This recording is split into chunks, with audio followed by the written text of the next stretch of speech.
Hey guys, welcome into another 6600 rig testing video.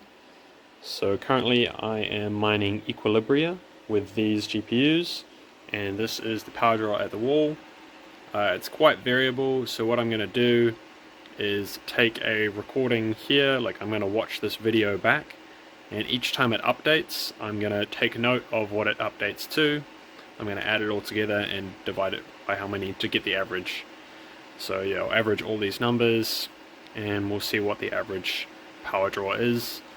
A more accurate way would be to run it for 24 hours and test the actual kilowatt hours usage, which I can do with this meter as well, but I don't feel like running this for 24 hours, so I'm just going to do it this way. It's still pretty accurate. So I'll jump into the software side of things now and I'll have the calculations done for you, and I'll show you the mega hash or sols that we're getting for this algorithm. Alright, so we're in the software side of things now. You can see all the hash rates that I'm getting, so 10.91 kilohash, 1.36 or so kilohash per GPU, slightly variable per GPU. The wattage in the side here is not accurate at all, jumps up and down. I've gone for 2000 on the core clock because I have these two GPUs that get hot. What I really should be doing is switching these two GPUs to be closer to the front of the rig because they're the hotter ones. They are the Sapphire model and the MSI model. So the good ones for cooling are the ASRoX and the XFX. MSI isn't too bad, but it's better on the memory than it is on the core, and also it's quite far deep in the rig, like I need to push it a bit towards the edge. So yeah, the ASRoX are still better and the XFX is still better. Oh, and actually the Hellhound would be better than the MSI, but not as good as the ASRoX or the XFX. Yeah, so on Ethereum, the MSI does fine because its cooling on the memory is pretty good, but this is a more core dominant algorithm, so it gets the core hotter. You can see there's not much difference between the core temps and the mem temps, like 4 degrees here, probably, yeah, okay, that's a bit bigger, like 11 degrees there, 6 degrees, 6 degrees, 4 degrees, 3 degrees, 7 degrees, so not too much difference. These are the overclock settings, so I mean, firstly ignore the fan speed because the auto fan is on. Next you should check the model, so if you've got one of these models, just check which GPU number it is and then count over to which number it is on here. Some of them are quite a bit different than the others. For example, the third GPU in uses 653 on SoC VDD Max. If you put that on any of the other GPUs, it will crash it. That's the power color. So power color just requires lower numbers to get the same results. ASRoX require higher numbers to get the same results. So usually they're like, yeah, 778, 778, 776, so they're quite a bit higher, but their results, like, they use less wattage.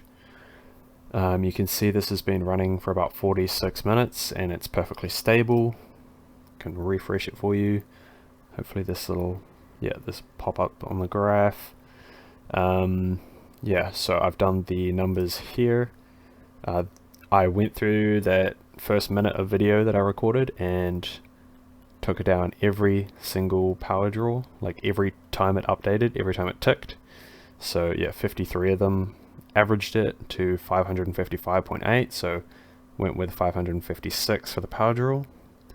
Hash 10,930 or 10.93 kilohash.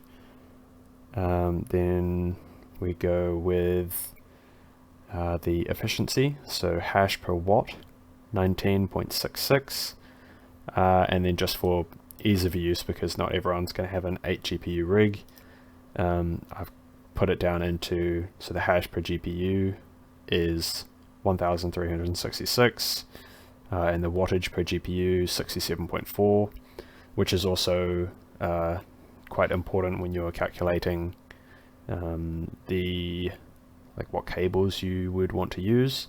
So you can put 2 of these GPUs still on one cable. It's perfectly fine. 1 8-pin, even though we're drawing more power than we would on Ethereum. It's still perfectly safe. And then subtracting the system idle. So, oh yeah, sorry, I didn't. To get the the wattage per GPU, we took the rig watts over here and subtracted the system idle of 17 and then divided it by 8 GPUs. This is accurate. I've tested it.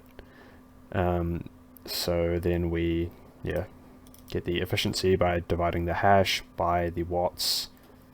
And so for a comparable figure, we would use this number here, 20.20 hash per watt. Sorry, 20.28. With that number in mind, 20.28, we can go into here. So this is obviously Minustat isn't like the most accurate on all these numbers, specifically on the power. And obviously if the power is not super accurate, then the efficiency number is not going to be super accurate. But either way, this is what we've got to compare to, because it's got a good list of GPUs. Interestingly, doesn't have any of the 6000 series in here by the looks of it, but yeah, we have numbers for the 6600, so we'll compare that. Don't have the numbers for the rest of the 6000 series. Might do it at some point, but at the moment it's just easy to do the 6600s because I've got them all separated on a rig. So 20.28 coming in here, sorting by maximum efficiency. For some reason these 2 GPUs just don't move, they don't sort, but the rest do, and the highest efficiency is 21.53, which is the 5700 XT. I don't know if this is accurate or not, because like if you look, it's showing so much more efficient than any other GPU on here. So I feel like that, because this is a card, the 5700 XT is a card that you do a lot of BIOS modding on, you do a lot of various stuff to get the power lower.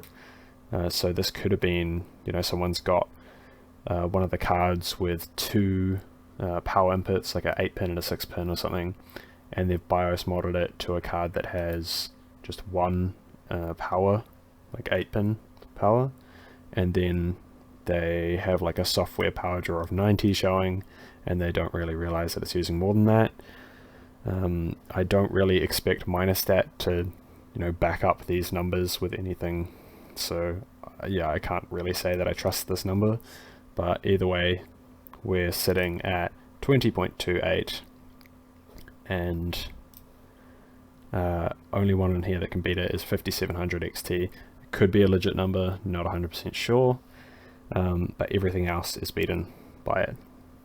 Don't think there's another GPU that's more efficient, except for potentially that one. 2080 Ti looks to be pretty good, but not quite as good on efficiency. Obviously the hash rate itself is actually much higher.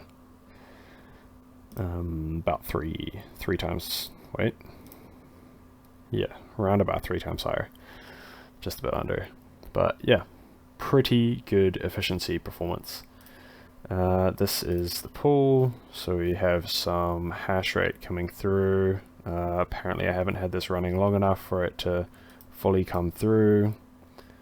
I don't think I've ever actually ran it long enough for it to fully come through, but yeah, this is showing that it is coming through at the pool, and I have even been paid some XEQ back to my wallet, and yeah, estimated earnings and stuff in there.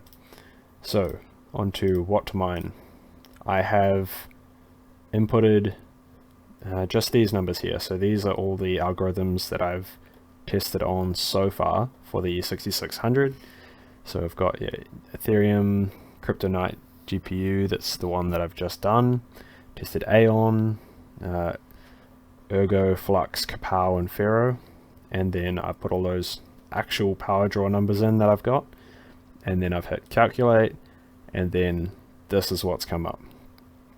So as you can see, Equilibria, XEQ, utilizing Kryptonite GPU algorithm, is coming in at second most profitable.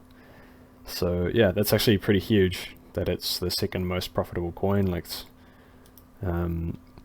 it's really interesting because if we, I'll jump over here, use this one. If we just look at what information